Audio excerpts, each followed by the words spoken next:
Manchester United head into the Lions' den today. It's Leeds versus United at Elland Road, one of the most hostile environments in world football. But Ruben Amorim is arriving with one hand tied behind his back. 12 senior players are officially out. No Bruno, no Mainoo, and no Mbeumo. It is a skeleton crew mission. But while the squad is thin on the pitch, the transfer market is exploding off it. Sky Sports has just dropped a bombshell about Carlos Baleba. But Brighton's CEO has fired back with a brutal response. Are United actually making a move, or is this just January noise? In today's deep dive, we're breaking down the lineup crisis, the tactical war at Elland Road, and the truth behind those £100 million midfield links. This is United Insight. Let's look at the facts.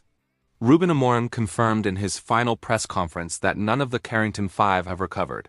Bruno Fernandes, Kobbie Mainoo, Matthijs de Ligt, Harry Maguire, and Mason Mount are all still sidelined. Add to that the AFCON trio Mbeumo, Amad, and Noussair Mazraoui and you realize United are missing nearly an entire starting 11 of quality. This is the biggest test of squad depth in the Amorim era so far. We are relying on teenagers like Aiden Heaven to hold the line at the back and San Lamens to be a wall in goal. The pressure on Matthijs Cunha and Benjamin Sesko today is immense. They aren't just leading the line. They are the only senior attacking options left. If United want to stay in the top 4 race, they cannot afford a repeat of that dismal 1-1 draw against Wolves. Elland Road is a cauldron and Leeds, despite their own struggles, will be smelling blood. Now, let's talk about the news everyone is refreshing their feeds for, the midfield. Yesterday, Sky Sports reported that United have explored the conditions to sign Brighton's Carlos Baleba this month. He is the physical, ball-winning engine Amorim's 3-4-3 desperately needs. But here's where it gets messy. Brighton CEO Paul Barber went on TalkSport just hours ago and was as blunt as it gets. He said, and I quote, "No call from Old Trafford. No call from anyone connected to Manchester United." He insisted Baleba is not for sale in this window or any future window, so who is lying? Usually when United explore conditions, it's through agents, not direct club-to-club calls yet. That gives the CEO plausible deniability.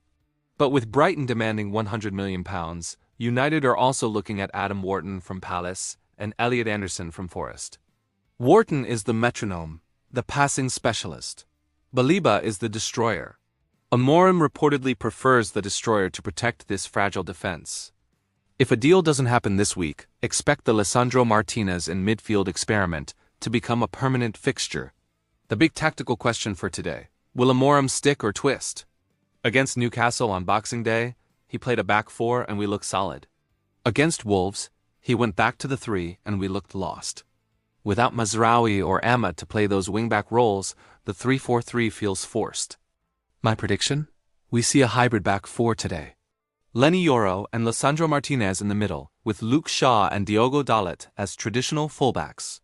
This allows Patrick Dorgu to move further forward where he's more dangerous. Leeds play a high-intensity, chaotic game under Daniel Farke. If we play with a midfield 2 of Casemiro and Ugarte, we might be too slow. We need the energy of the youth, but in a rivalry like this, experience usually wins. It's a massive gamble either way. My prediction for today?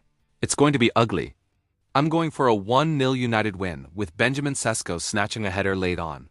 But I want to hear from you, is Paul Barber telling the truth about Baleba, or is he just driving the price up?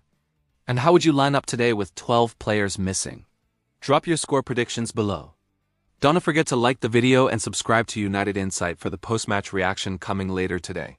As always, glory, glory, Man United.